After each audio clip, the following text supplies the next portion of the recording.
time too, and you don't get to create more of that. It's not like you can go add hours to the day because you want to go do this thing. Right. You inevitably have to take hours away from that business that you've spent Sure. to go add it to another business. And so you want to make sure that that one business is really solid foundation, and that the team that you have there is capable and willing to make those decisions with or without you, may the case be. Yep.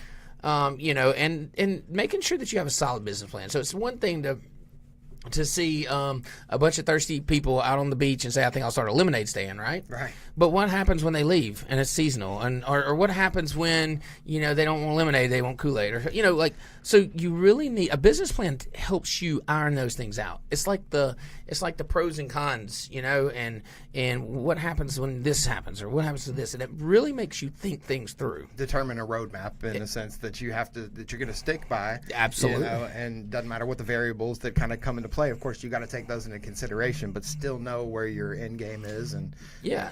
And you do. And here's the thing about a business plan, and this is why people don't write them, because they're not easy. Right. And a lot of times when you're writing a business plan, you'll realize that business does not need to exist. I've wrote business plans before and absolutely never started that business because of the business plan. Right. Like it starts to require you to really think and answer questions, because it's easy to go, oh man, this is a great idea. This is going to work. I know 5 people that could use this service right now. Ship it. Yeah, ship it, right? But when you start to answer some of those really hard questions and you realize that, hey, maybe it is very, very seasonal, or maybe it is going to take more of an investment than you probably thought. Because listen, let me tell you something. The first 3 to 5 years in any business, if you break even, you've done your job. Sure. I mean, seriously, straight up. Right. And it's that 3 to 5 year mark where you can kind of see a little bit of like a little glimmer of light, and then once you kind of get through that 5th or 6th year, you've really ironed out a lot of the kinks. Sure. and then you're well on your way. I mean, I think it's like a huge percentage of businesses that fail within the first 3 years, right? Like 80 or 90% or something. Wow.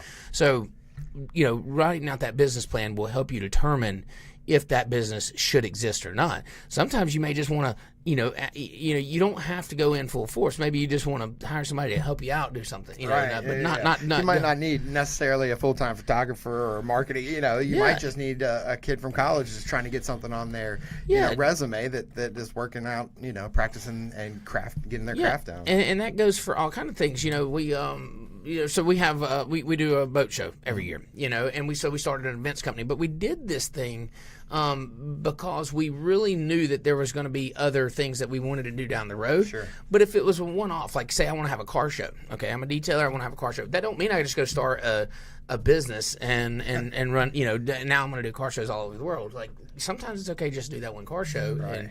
And let that go. So just make sure that you have an understanding of where you want to take that business, and that's done through a business plan, and how you plan to go about doing that thing, and putting an action plan. And then, of course, one of the biggest things is, finances, is money. Yeah, I was going to say it has to be a profitable business. And, and I know that. Well, and you got to have money to get there. Right. So like, and it's tough. You got to make sure that you have enough money set aside for when the day comes that the money, that it's not cash flowing or that it's not making money. Mm-hmm. And you can't just bleed this other company dry. Right. It's still got to build and run its thing. So.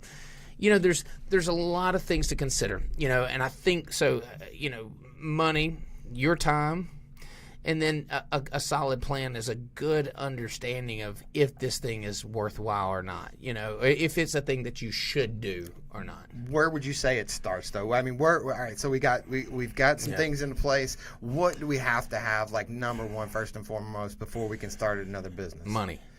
Okay, so I was thinking a team. Okay, team in place. I thought that was our time to shine. There's money. Okay, so after we got the money. A team. No, I mean we saw this at SDC. There was a lot of people that were pretty impressed with with your team, and just because of how we attacked each goal and. Well, and let me tell you something about our team, and this is something that I just had a conversation with an employee in my office about. Is our team's not scared to work. Yeah. Like, I mean, you look at Jessica and Christine, they're right off camera, and Chris and all them. Like, they are hired to do a job, okay? They weren't hired to build stages and build LED walls and like they didn't know that when they, on you. I mean, no application. That wasn't on my resume. You didn't know you were going to be vacuuming carpets at SDC, right? Right. But you do it. Absolutely. You do it. And that's the thing that's made us so special, and that's how we've been able to do the things that we do, is because our team is willing to go a little bit above and beyond what it is that's in their scope of work.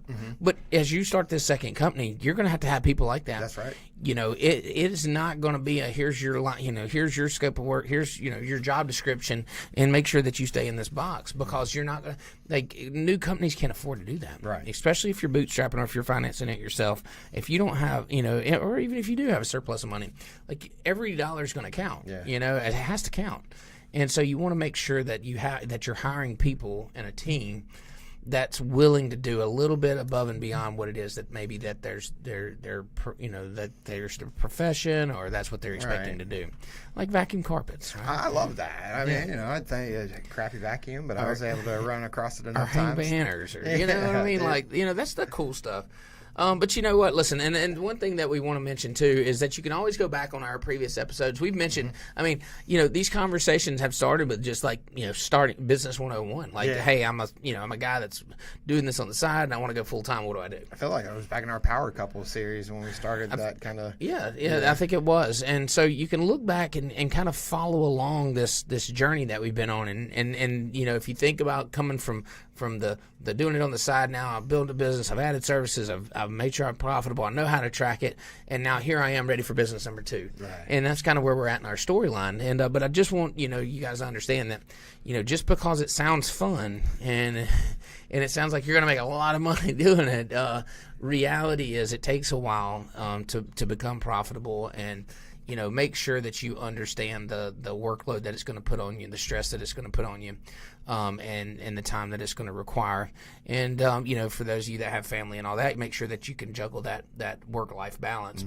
So because it's a reality. You start another business, it's going to take time, it's going to take money, and you got to make sure that it's there. That's right. You can't start a podcast with every employee just so they can have an hour of your time each week. That's not so.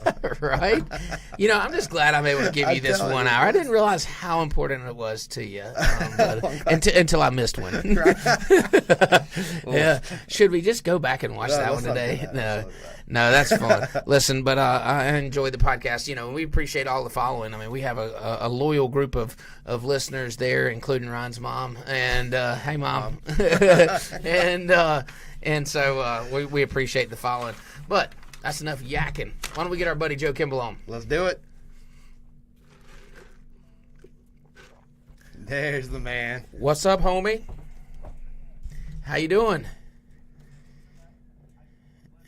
I don't know. I'm just kind of hung up on the vodka on the windshield. I'm thinking, well, you just stick around. Hey, hose coming inside. Hit the wiper. Yeah, and it just that's exactly what we need. That's the way. Yeah, that's the only way I see vodka working on the windshield. Yeah, but we're not condoning drinking and driving. Oh no, that's parked. That's parked. Yeah, yeah. You can't work on windshields. Right.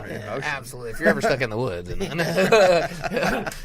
we ain't got to that part yet. No, that's coming. That's later in the show. So what's going on, man? How you doing? Doing good. Thanks for having me on again. I appreciate it. Oh, absolutely. Always fun to chat it up with you guys. Yeah, for sure. We wouldn't have an influencer series without you on here. So just recently, you got a lot going on. You started a marketing company and was named an ambassador for Auto Geek. Is that right? Yes. Yep. So how are these things going? Good. So it was the Auto Geek thing was actually it was crazy how that one happened. I was at MTE and I was talking to Megan and I said, I kept telling her, I'm like, I want more. I want to do more in the industry. She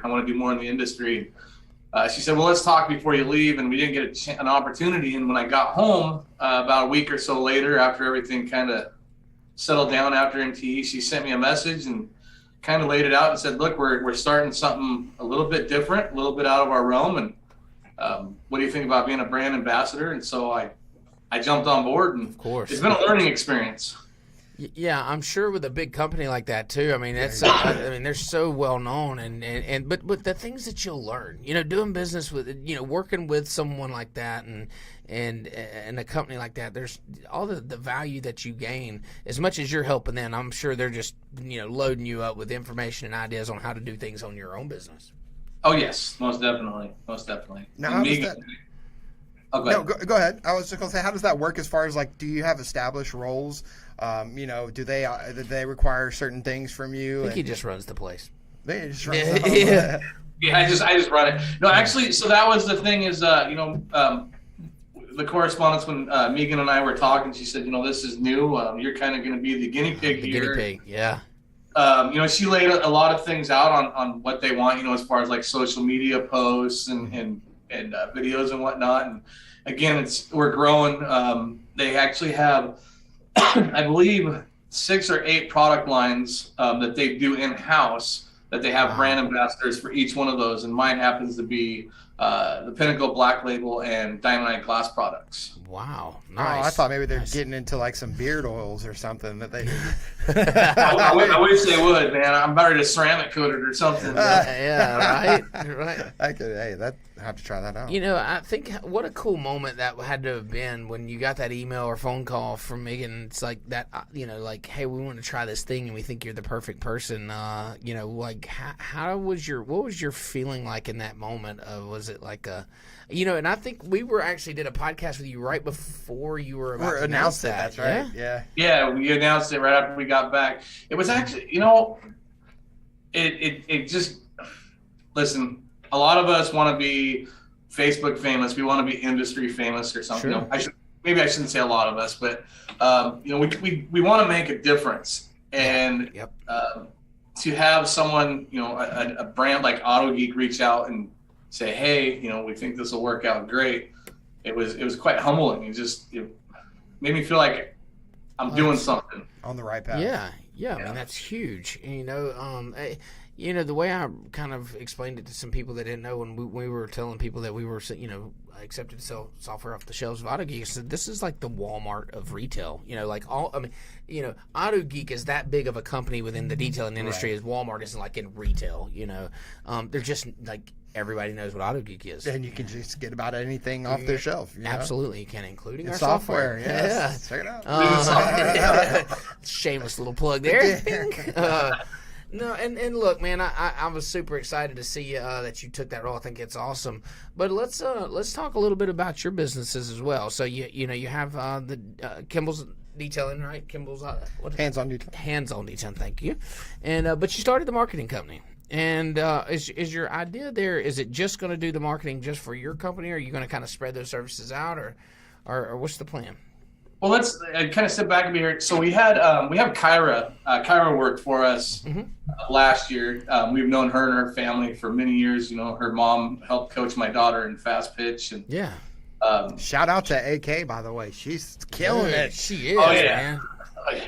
But so Kyra, she ended up going back to college, and she called me back up, I don't know, 6-8 months ago, and said, hey, I'm going to be coming home. I graduate this year. And so we were sitting in the shop one day. She started working back for us, and for some reason I thought she went to school for like kinesiology, to be a physical therapist. So here I am in the middle of the shop sticking my foot in my mouth. I said, hey, so graduation's coming up. You're probably going to go look for a physical therapy office to work in or something. And she looked at me and she's like, what the heck are you talking about? And I said, well, isn't that what you went to school for? And she goes, no, I went to school for marketing and advertising with a minor in broadcasting. Wow. And this light bulb went off. And I literally, in that moment, I looked right at her. I said, you do not belong on this shop floor. Mm-hmm. You'll be best suited somewhere else. So, I said, why don't you take over, as our marketing and advertising manager? And as we continued talking, she told me what her goals were. And, again, I treat her like one of my kids. So I said, she said her dream is to actually build her own big marketing and advertising firm. And sure. Again, the light bulb went off, and I said, let's do it. Absolutely. I said, we all need to start with a hand from somebody. I said, I don't want your business. I want you to come up with your name, and for the first, however long, the Kimballs and our family's going to help you. We're going to run this, under us, and when the time is right, we're literally just going to hand everything off to you and say, here you go. Kind of like awesome. That is kind of like Kimballs, where it's my kids' business. It's theirs. Sure. So we talked about it, and we had all these grand ideas, but nothing on paper. And finally got the business plan written up, which you were talking about earlier. Yeah, I found out how important those were. And, we launched that. And right now we are the only client, but, I figure, once she does all the, market analysis, and I can't tell you all these analysis and stuff that she does, once she does all that and she can show exactly what she's capable of doing, I think it's going to blow up. I think it'll do very well. Oh, no question about it. It will. Anything that's done with passion and in the right, the right mindset, I think is going to do good. And you guys have that for sure. And like you said, it doesn't just, these guys, I think they look at you and they think, okay, well, he's got multiple businesses, I can do the same thing. But there's a lot that goes into it, right? There's a lot of unforeseens, and that really make it difficult. And so when you talk about running multiple businesses, I mean it's time consuming.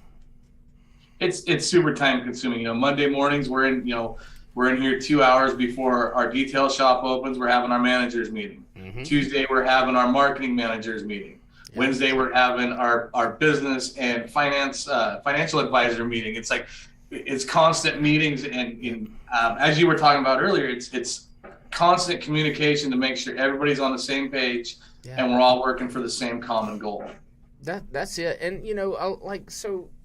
the role that I play in a lot of our companies is kind of like that visionary, like what direction are we headed? What are we doing? And so we're kind of laying that out, and that communication has to go out to the team. Then we put action plans in place, and we go knock things out. And so I'm sure you're very much the same. Like, hey, these are the core values of the company. These are the things that we need to do. This is what I foresee, and making sure that that's happening on a regular basis. Oh, most definitely. I like the fact you called yourself a visionary. I love that. Yeah, I figured I'd just throw that in there. I don't know where it came from, honestly. Elon Musk over here, Tesla X and shit. I think I saw it on my desk. I had this little thing called it's got my nameplate, Dustin Jackson, visionary. Yeah. No, I don't know. Somebody said it the other day. And I was like, okay, we'll go with it for a little while. See where it takes us. I love it, dude. Yeah. Oh man. So well, now, you kind of answered our question, one of our questions about the inspiration, but, everything that you guys do seems to have something attached to it, with the detail shop, passing it on to your kids. The family, the family, and then the marketing company, it speaks volumes about yourself. Like, have you always been that way? I mean, has it always been like that, or is there something that flipped the switch and said, hey, you know what, man, I need to be doing things this way? No, I haven't always been this way. Be 100% honest, kind of get a little touchy on some subjects here, but growing up, I was very selfish. It wasn't about what I could do for you. It's what do I have to gain from this situation? What what do I get out of it? And oh man, I want to say it was my dad was killed in 2007. Not long after that. I actually got hurt on the job, and I was sitting at home, and again, feeling sorry for myself, pity me, and I actually had a really good friend, Sarah was her name. She had terminal cancer, and I remember talking to her. She'd always message me, "How's the family? How's your kids?" And she was always checking on everybody in my family, and always super positive. No one kind of what her outcome in life. I mean, what was going to happen? Sure. She was always super positive. So she kind of taught me that there's more to life than myself. There's more to it than what I can gain out of it. And so I started doing charity events and whatnot. And then again, growing up, I won't go into full detail, but I didn't have a good childhood. I didn't have a good upbringing. My parents were not always in the picture. And so I just realized, at some point in time that, family is the most important thing. Right. And taking care of your family and setting them up for success. I mean, look, my dad didn't hand me anything except my last name. I mean, sure. I love the guy, don't take that wrong, but so I want to make sure that, my family's taken care of, and, show them the importance of family, where, family get-togethers, Yeah, and those things are, I mean, that's what it's all about, right? You know, we don't measure success on, like, I don't for sure on how many, you know, dollars are in the bank or whatever. It's how many lives can we impact on the way around, you know, on the way to that. And that's success. You know, it's everybody around me. If everybody around me is doing better than they were when we found each other, then that's successful to me. It has zero to do with money in the bank, personally. Exactly. Yeah, and I get all my pleasure from watching these guys succeed and grow with their businesses. It's not, you know, I always I hate thinking of myself as a salesman. You know what I mean? You should go with visionary. A visionary, yeah. No. I'm a facilitator of service. You know what I mean? Okay. I'm just trying to get you to the service so you can see the results. You're a bridge. I am. You know, you're bridging a gap. Yeah, I'm just a gap. No, but you know, that's the true payoff is you know, getting to watch other people grow their businesses and you know, see their dreams come to fruition and fruition. Yeah, and you know, and that's what's cool about Ryan is being able to get to hear these stories, and because he's passionate about that, right? And so we're in the meetings and you know, he's bringing up these stories, and they're always like at the wrong time, where we're talking about something like that really, you know, that's like they're super during serious. The morning meeting, Monday morning meeting. And he's like, "But you got to hear this story." And I'm like, "Yeah, Ryan, we don't have time." So you know, him and Cody are exactly alike in that aspect. Let me tell you what. Drive you crazy, man. They drive you crazy. But you know, they're. But you wouldn't be you here. You can't live with them. You That's can't live right. without them. Yeah, You know, yeah. it's like a cell phone. I don't want it, but I gotta have it. We just can't trade them. We can't trade them in for newer models. No, That's true. No. So I'm just curious, you know, like we've been doing this influencer series, and we've kind of always asked the question, you know, like, do you see yourself as an influencer? Do you feel that, like, hey, you're kind of, you know, part of that tide that's pushing the wave and all, and if so, like, was there a time where you, like, where that just came, like, you know, hey, I feel like that, or has this just kind of been slow, gradual? Because we obviously we see you that way. So it was funny when I saw when you guys were doing the influencer series part, and I asked myself that. I'm like, am I an influencer? Mm-hmm. And I even asked my wife. I said, "Do you think I am?" And she goes, "Oh, most definitely." And sure. It's one of those, when I dive into something, I jump in head first, man. I don't even think about it. I just jump in. But I've learned along the way that, you know, I've made my mistakes, and I'm able now to pass on to the younger, well, not necessarily just the younger, anybody that's starting a business. I'm now able to pass on, hey, look, these are mistakes that we make. Learn from our mistakes instead of making the same mistakes we did. And that's where the Killers Network group came in, is you know, to help people on the business side. I mean, because look, anybody can go out, get a business license. Anybody can go out and start a business. In our industry, we see a lot of people spending thousands and thousands of dollars on training to make cars shiny and whatnot, but not very many people are paying money or even doing classes or anything to learn how to run the business. And look, we can make cars shiny all day long, but if we can't handle our finances, then it's all for naught. It's nothing. Yeah, and you know, and I'm glad, like, that's absolutely the truth. And when I came into the business, I came in with the business first, and I felt like it was like I was one of the few, you know, in those conversations, because everybody else just wanted to go polish cars. And I was like, but I want to run a business. I want to build this thing. I want this thing to be, you know, I want it to be profitable. I want to be successful. I want to add people and do things that I can't do by myself.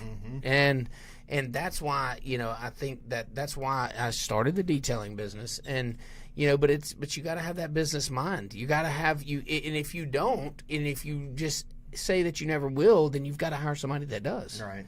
You know, not saying that you have to be the businessman, but you better find somebody that can help you. You can still be the guy that polishes, as long as you've hired somebody to do all the management. You can, That's right. That's right. Because, I mean, that exists. That scenario exists where the person just says, hey, I want to put my earbuds in or my headphones on and go listen, you know, to music and polish a car. or listen to a podcast, play-by-play. Yeah, there you go. Yeah. Play-by-play. Right. Listen to it, turn it on. Exactly. Yeah, exactly. So, That's cool, man. Yeah, that's definitely something that, we've tried to, we do with the openings, and we're trying to kind of speak towards the business side of things. And, it's something that feels like people are becoming more aware of, and definitely seeing that's the direction they need to move in. And so, having people out there that they can contact, or, having groups that are designed for that specific purpose, is really going to help the industry continue to move forward. No, exactly. Yeah. I mean, I look at, again, it goes back to making mistakes. There was a time when we started our business, we didn't have a business plan. We just knew we were going to go out, clean cars, make cars shiny, and we're going to be rich. Make more money than you spend. Yeah, make more money than you spend. Problem is, and this actually is something that we learned along the way, is we were spending more money, as the money came in, we were spending it. And how many times have you heard that, some of these guys, man, I'm struggling this month. I can't make my bills. I can't, but yet they're buying new cars, buying wheels for their cars. Or even they're posting that they're out at this 5-star restaurant, $150 a plate. Well, what about your business? Right. That's, if your business fails, you just failed. You got to start back at ground zero. That's right. And I think it requires a certain bit of humbleness, and you kind of have to put the business first and put your pride and wants over here to the side and say, okay, this is all for this thing. And I treat my business as just that. Like, I don't think about it like, this is mine, I own it, and all that. Like, I treat it like this is, I'm responsible to make sure that this thing has a life of its own, and then it's growing, and it's going, it's going in the right direction. But it's, I think that detailers as a whole have struggled in the past to be able to do both. Mm-hmm. But I think with people like you and there's a few others that are really pushing visionaries, these guys, like yourself as well. Visionaries, I like to call them. Are kind of saying, hey, but wait, you can be the best polisher in the world, but you also need to be able to run a business and be a great businessman as well. And I think that it's definitely resonating and catching on for sure. Yeah, most definitely. So you're, here you are, you've started a few companies. What do you think, we talked a little bit about it ahead of, in the intro here, but what do you think some, of these guys should consider when they're thinking about starting a second business? I mean, what are some of the struggles that you're going through right now, and that may help either, steer or deter or at least give somebody a heads up if they're thinking about starting a second business?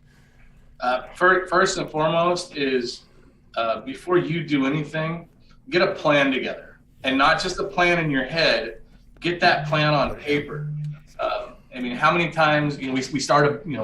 I know for myself, starting our business, I had 500 different plans, and I had no structure to get to any, to achieve any of those, to win at that. So, first and foremost is make sure you have a plan together.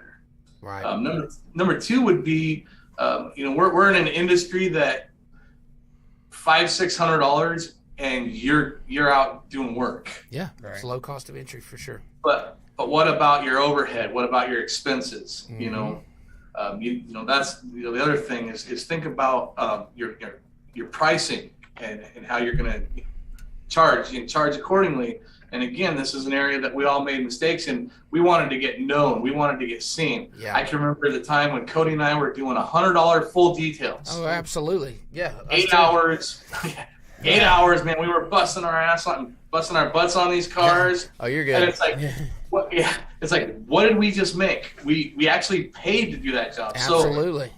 And it took us longer to actually bring our prices up to where we're charging accordingly, we're charging our worth, than if we just started out, okay, we're in that area where we should be charging. Now we can, progressively with the cost of living increases, things like that, we can actually adjust our pricing without freaking our clients out. I mean, to go from $100 full detail to $400, $500, $600, $700, people, we lost a lot of clientele because of that. They were like, oh, I was accustomed to this. Well, yep. And Hey, and we can relate. That's exactly our. I mean, we have the same exact story. You know, when I started, I literally was doing details for $95. You know, and so those aren't your customers. You know, as you've grown and increased price and increased quality. Yeah, you had to increase quality and get those skill sets too. When you first started, were you a $700 an hour or $700 job detailer? No, you know what I mean, you had to get those skills. That we had the work ethic to be it, but I don't know that we had the experience and the skill sets and you know, so now as we've gotten more professional, we were able to run those prices up. But, you know, there's something to consider when you're starting a business is ironing those things out ahead of time. And I think that's what you were getting at is, you know, you need to have an understanding of what your true cost is and not just, you know, okay, I need to make, you know, X amount of dollars an hour to pay my rent. Like, you need to know everything, insurance, you know, chemical cost, any additional labor, like rent, power bill, you know, all these other expenses and overhead things that may come up or that's going to come up, and make sure that you're making money. Exactly. And we watch a lot of guys, and I'm just going to use ceramic coating as one because ceramic coating is a big controversy right now with pricing. You have these guys that, you know, these new guys are getting into it, which is great. I love it. I love watching them grow and succeed. But they're, you know, $400 two-stage paint correction with a 5-year product. Well, just for that product alone is $250. Sure. So that leaves you $250 for everything. Well, then you start adding those times up. And again, at the end, you're paying for the job instead of making money off the job. You know, and that's, you know, as we're talking about that, it's, you know, the other big thing is to make sure you have a tax account. Make sure your taxes are going into that tax account instead of coming to the end of the year and going, holy shit, I owe 40 grand and I only have 10 grand in the bank. So now you're making payments on that, and it compounds over time. And again, it's all mistakes that we've personally made, you know, where we got our taxes done this year. We're making those tax payments, and then the next year rolls around, and guess what? We're starting back all over again, and we still haven't finished paying for the previous year. Right. So, you know, there's so much to be prepared for as a business owner that a lot of people don't think about before they dive in. No, they don't. I think you kind of get you get this high on this new feeling. I'm going to do this thing. I've seen this interest. I know that I know of a few people that want the service, and then the lack of planning causes them to nosedive once they realize, hey, you know, it costs you more than you think to run a business like that, and to plan and map that out is imperative for the success of the business for sure. Most definitely. Yeah, absolutely. Well, Joe, you know, I wanted to kind of find out. So I know you got Cody hiding back there behind the curtain. He's out. Where's the code man at? Let's see. He's hiding back there. Hey, is he around? Oh yeah, we got the dangerous couch out in the main office, man. You lay down on that thing, you're gonna fall asleep in like 2 minutes. Oh, nice. Poor lion. We could never have. What's up, big dog? How's it going? Now we're bringing sexy to the podcast. How's it going? It's already got a big head. Don't make it bigger. Yeah, I get it. You know, you got to be careful with the compliments. Yeah. Well, we honestly missed you guys at SDC. You know, that was something that you know I definitely, you know, you guys were kind of a staple as far as the first SDC and then even MTE, and so, you know, you were definitely missed there. Do we expect to see you at SEMA this year? Oh, SEMA for sure. SEMA's already given. We got some huge plans. So Justin Day actually throws the big Detailers of Las Vegas SEMA party on Tuesday. We actually are doing something big there. Nice. Wednesday SEMA week is actually what do they call it? The National Letter of Intent signing for Allie, and she's gonna miss it because she's gonna be at SEMA. So she's actually most people do know where she's going, but she's doing her live announcement at that party about her college where she's gonna be going. Is that the Rennie Dole? Is that the Rennie Dole party? No, that's Justin Day's. On Wednesday or Tuesday. Yeah, and then Wednesday, it hasn't been finalized yet, but we are actually going to be giving away the Joe Kimball Humanitarian Detailers Award, hopefully at Rennie's party. And part of the reason for that is the people that are in the running right now are actually Mafia members. So I was like, how perfect is this to present them with this award in front of their extended family? That's awesome. Yeah. No, that's really cool. We're looking forward to SEMA. We're going to be out there. We're still trying to figure out if we're going to have a booth or not. We've played with the idea back and forth. For the last 2 years, we had planned on having a booth. Of course, both years, 2 years ago, got canceled. Mm-hmm. Last year, I think we just kind of decided not to. But we will, Detail Bookie and team will be there for sure. We're trying to figure out if we're going to have a booth or not, but we're excited about it. We go to these things and like Ryan said, miss you at SDC because you guys just, y'all's presence there, just walking around, hanging out with guys, and you just have a vibe about you guys, and so we definitely look forward to seeing you there at SEMA. Yeah, most definitely. SDC, it was a hard, to be honest, it was a kind of a hard decision to make, but sure. It was. At the same token, it was actually really easy. I don't even know if you remember when I was giving out the Joe Kimball Award last year, mm-hmm. I mentioned that it was my daughter's birthday weekend. Yep. Yes.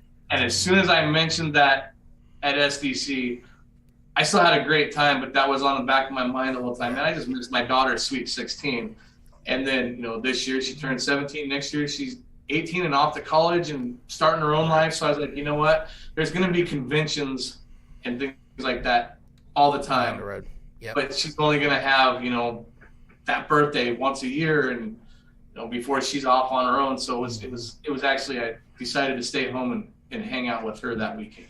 That's awesome. Hey, there's nothing wrong with that. And but yeah, you like we just talked about, having that family work balance and making sure that you're taking care of the ones that need to be taken care of as well. And I think that's turned our LED wall into a dance recital. Yeah, we did for Dustin's daughter. Yes, we did. I saw that. That was pretty damn cool. It was so awesome. It was so cool, to see our team come together and pull off something like that. Jessica and Chris and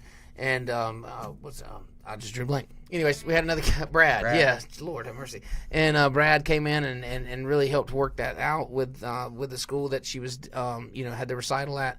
And it was so cool to experience that and to be able to stop for a minute, stop what we were doing and then give her her the attention. And we drew in a different audience too. We actually had some little kids there that were just like amazed watching it on this huge screen. Cool, it was really neat. Yeah, it was a good little break, man. Very cool. So I'm curious, what's next on deck? I mean, you're getting these businesses going and running, and you got the podcast going. What's next on deck for you?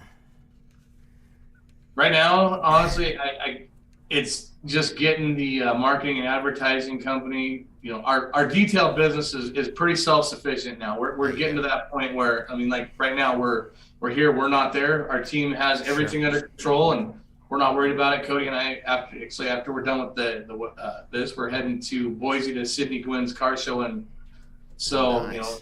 Just getting away. But I think the biggest thing is getting the marketing and advertising business just really rolling good, making sure Kyra's got the work that she needs. Hopefully, hiring some more employees for her along the line, and just building that up.